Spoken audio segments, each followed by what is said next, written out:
Lorsqu'on rentre tout au début au Bataclan, on ne sait rien. On ne sait rien du tout. Le collègue de la BAC Nuit me dit d'ailleurs, je ne suis pas certain que le reste des terroristes ne soient pas sortis. On n'a absolument aucune idée du nombre de terroristes qui ont attaqué le Bataclan. On sait que du moment où les collègues de la BAC abattent le premier terroriste, il n'y a plus de tir. C'est très clairement l'intervention de la BAC qui fait cesser le carnage. Donc nous on arrive, je demande aux collègues de la BAC Nuit de me faire le point, ils m'expliquent ce qu'ils ont fait. Et puis on reprend les lieux, donc on se présente devant le Bataclan.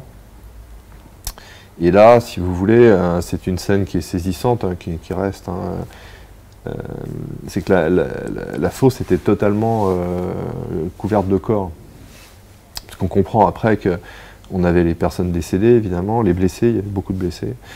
Et puis toutes les personnes valides, mais qui n'osaient plus bouger parce que pendant de longues minutes, les terroristes, dès qu'ils les voyaient se mouvoir ou que leur téléphone portable d'ailleurs sonnait, c'est pour ça que tous les téléphones étaient coupés, eh bien ils tiraient dessus. C'est une scène un peu surréaliste où moi je me dis mais je ne comprends pas comment ils ont pu tuer autant de monde. Il y avait des centaines de personnes par terre. Hein. La fosse, comme vous pouvez l'imaginer, était ceinturée de chaque côté de balcon, donc c'était une position stratégique qui était difficile à tenir parce que il faut faire attention à des personnes qui pourraient être sur les balcons.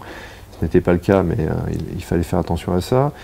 Et puis on sait qu'ils le faisaient en Syrie, donc il fallait aussi être très vigilant sur l'idée qu'ils auraient pu laisser des engins improvisés explosifs. Donc le temps de vérifier qu'il n'y avait pas de tireurs, des engins explosifs, d'ensuite de faire sortir la première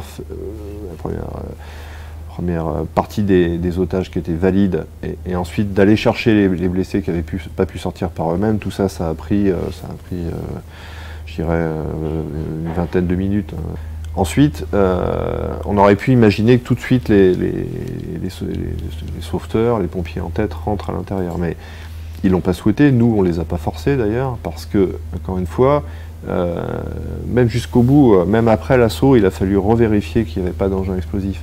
Donc on ne peut pas vulnérabiliser comme ça des médecins ou des sauveteurs. À l'époque, ils n'étaient même pas équipés de gilets ou de casques pare-balles, donc on ne peut pas les jeter comme ça dans la fosse. Donc il a fallu faire sortir les personnes valides, et ensuite ce sont des policiers qui sont rentrés à l'intérieur du Bataclan, pas le groupe d'intervention, pas la BRI, ce sont des policiers de la DESPAP qui, sous notre protection, sont rentrés avec des civières, puis après avec des barrières Vauban, des barrières en métal que vous voyez sur les manifestations, parce qu'il n'y avait plus assez de civières, donc ils ont pris des barrières Vauban, ils sont rentrés, ils les ont pris en charge. On décide de monter dans les étages pour finir d'investiguer et de faire sortir les blessés. Entre le moment où on commence à avancer et où on se retrouve devant la porte derrière laquelle sont les terroristes, il se passe un bon quart d'heure. Hein. Voilà. Et à ce moment-là, on n'a toujours pas de bruit, on n'a pas de coup de feu, on n'a pas de revendication. À telle enseigne d'ailleurs que quelques minutes avant d'arriver sur la porte derrière laquelle se trouvent les terroristes, moi j'ai une certaine frustration. Je me souviens que je me dis bon bah ils sont partis. C'est une forme de frustration parce que bon déjà compte tenu de ce qu'on voit, on aurait préféré les affronter là. Et puis on se dit s'ils sont partis, ils peuvent recommencer ailleurs. On arrive devant une porte, le premier de colonne arrive devant, et au moment où il va l'ouvrir, parce que c'est une porte poussante, il entend hurler de derrière la porte, en fait, un des otages, qui lui signifie que, eh bien, il y a à l'intérieur une douzaine d'otages, avec 2 terroristes, avec des kalachnikovs et des ceintures explosives. Donc on finit par récupérer un numéro de téléphone portable, qui est communiqué aux négociateurs. Alors en fait, ce sont 2 négos, plus un psychologue, une psychologue qui est là pour les aider. Et ce trio, en fait, est très aguerri parce qu'ils ont déjà géré la négociation avec Koulibaly à l'hypercacher. Il faut toujours essayer de négocier. Parce que vous pouvez tout à fait avoir la chance d'en avoir un ou 2 qui sont réceptifs à certains arguments, qui laissent sortir au moins une partie des otages, ne serait-ce que les femmes ou les enfants. On avait une femme enceinte, par exemple, qui était quand même à l'intérieur. Voilà, donc on se doit de tenter une négociation. Mais dès les premiers contacts, le négociateur m'appelle et me dit non, on n'arrivera à rien. Ils sont en boucle sur un discours qu'on leur a appris en fait, qui tourne autour de l'idée que la France a fait la guerre à la Syrie, a tué des gens en Syrie, donc il est naturel qu'ils en tuent ici, qu'ils fassent la guerre en France. Donc ils sont dans leur truc.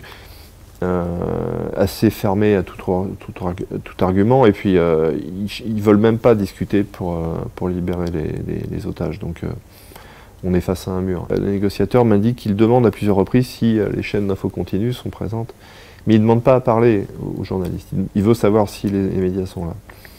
Bon. Mon sentiment, c'est qu'il est possible, et rien que l'idée est glaçante, il est possible qu'il veuille être certain d'être à l'antenne pour se faire sauter et mourir avec les otages. Donc on ne peut pas prendre de risque. En tout, il y aura quand même 5 contacts avec les négociateurs, dès le premier contact avant minuit jusqu'au dernier à minuit 18 au moment de l'assaut. Il faut passer à l'assaut parce que d'abord on ne tirera rien des terroristes, que de deux, on risque par contre qu'ils perdent leurs moyens et qu'ils se mettent à tuer les otages, ou même à se faire exploser. J'explique ça au préfet, qui immédiatement me donne l'autorisation d'assaut. Je lui explique qu'un couloir, c'est ce qu'on peut imaginer de pire, parce qu'il n'y a aucune échappatoire, parce qu'on n'a rien pour se cacher, et les otages non plus. Que c'est une mauvaise solution, mais que c'est la moins mauvaise solution. Vous avez un long couloir qui doit faire une dizaine de mètres, qui dessert d'ailleurs des loges. Et dans une des loges, on avait encore des otages qui n'avaient pas été remarqués par les terroristes, qui se cachaient, qui avaient bloqué la porte.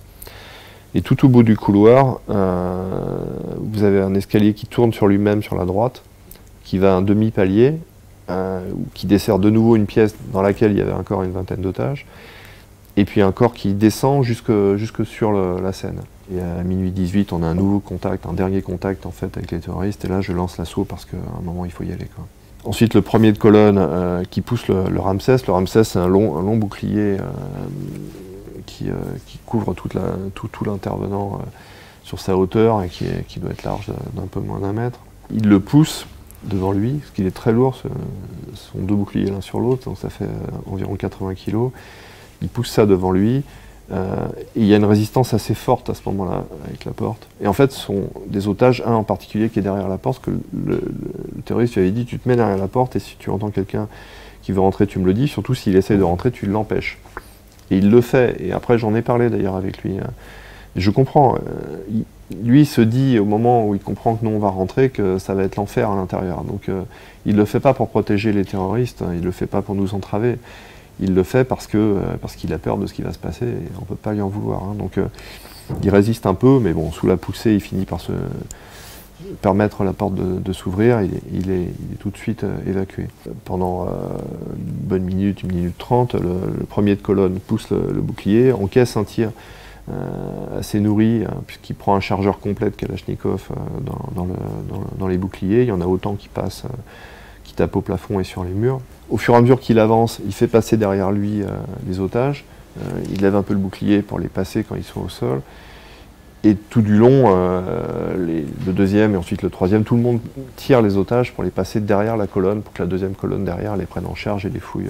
Les otages qui étaient assis, du coup, ils n'ont pas pris les tirs Alors les otages étaient assis ou couchés, parce qu'ils ont eu le réflexe de se coucher. La plupart étaient couchés, hein. Donc aucun n'a été blessé au moment de l'assaut. En tout cas, pas par des tirs, quoi. On continue à avoir quelques tirs contre nous, et à un moment, le premier de colonne voit une ombre revenir vers lui. Il l'identifie quand même comme un terroriste. Il tire, il le blesse. Et ce terroriste, en fait, recule, tombe, et comme celui qui a été abattu par la Black Nuit, se fait sauter alors qu'il est au sol. Et heureusement, parce qu'on sent le blast qui se propage dans le couloir, mais on n'a pas ces éclats qui touchent les tout premiers de colonne. Le premier donc est mort, et le second qui est juste derrière, est donc lui parfois beaucoup plus blasté, parce qu'il est au plus près. Il tape le mur derrière lui et il glisse, il se retrouve assis en fait dos au mur. Et lorsque le second de colonne arrive et tourne aussi à l'angle, il le voit et il se rend compte qu'il est en train de chercher son détonateur et il le neutralise. Et voilà, et l'assaut est terminé. Du couloir, c'était presque miraculeux. On a un moment comme ça Moi, j'étais content qu'on n'ait pas de... On a un blessé quand même, qui est un blessé grave, hein, parce que sa main a été durement impactée, mais il a réussi à récupérer une certaine motricité. Et comparé à ce que ça aurait pu être, c'est pas grand-chose. Mais ouais, peut-être qu'on avait un ange sur l'épaule, je sais pas.